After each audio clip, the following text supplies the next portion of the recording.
महिमा के सदा हम गावत रही। ऐसन कृपा कदी बाबा दर सदा हम आवत रही। रौरी लीला और महिमा के सदा हम गावत रही। ऐसन कृपा कदी बाबा दर सदा हम आवत रही।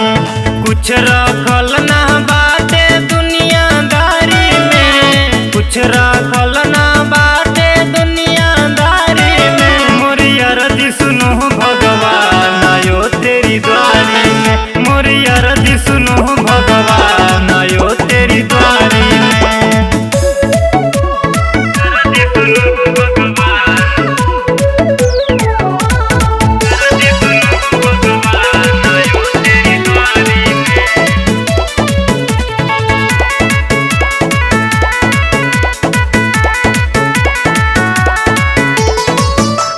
कृपा हो जाए कर जग में सारा नाम करो।